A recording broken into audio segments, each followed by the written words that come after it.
Fala, filhotes, estão vivos? No vídeo de agora nós vamos falar um pouquinho sobre o poder da igreja no mundo medieval. A religião cristã nasceu durante o Império Romano. Por séculos se expandiu, conquistando poder e grande número de adeptos. Em 313 obteve do governo romano o direito à liberdade de culto e em 391 foi transformada em religião oficial do Império. Entretanto, o poder da igreja só se consolidaria com a conversão dos povos germânicos ao catolicismo.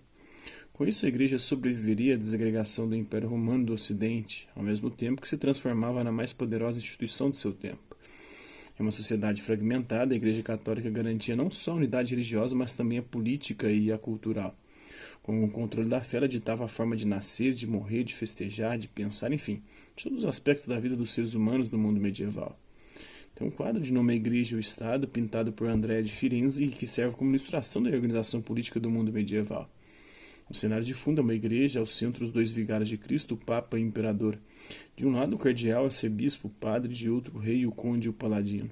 A seus pés o rebanho de Cristo, no plano inferior monges e freiras de um lado, fidalgos, burgueses, camponeses e artesãos de outro. No tempo das catedrais, a Igreja Católica foi a instituição mais poderosa da Idade Média. Numa época em que a riqueza era medida pela quantidade de terras, a Igreja chegou a ser proprietária de quase 2/3 das terras da Europa Ocidental. Era a grande senhora feudal, participando das relações de suzerania e vassalagem e controlando a servidão dos camponeses.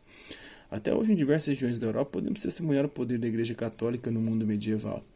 As grandes catedrais construídas nos séculos XII e XIII são um dos exemplos desse poder.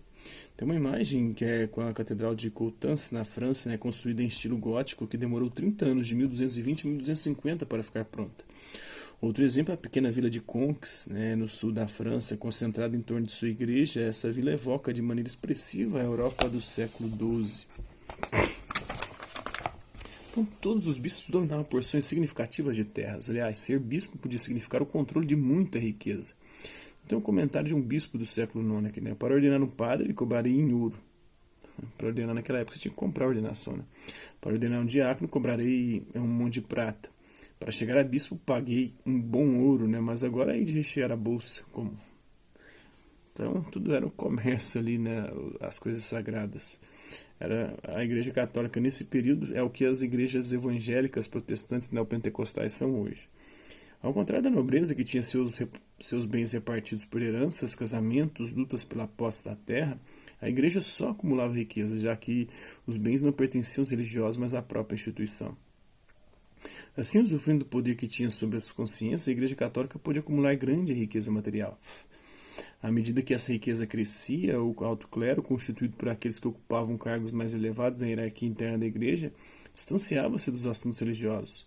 Controlando o poder espiritual e material, a igreja foi responsável por manter em grande parte a ordem social da Idade Média. Segundo um texto da época, Deus quis que entre os senhores uns fossem senhores, entre os homens uns fossem senhores e outros servos, de tal maneira que os senhores estejam obrigados a venerar e amar a Deus e que os servos estejam obrigados a amar e venerar o seu senhor, segundo Laudeanges, o Santo Laudeanges, citado por Gustavo Freitas nos 900 textos e documentos de história.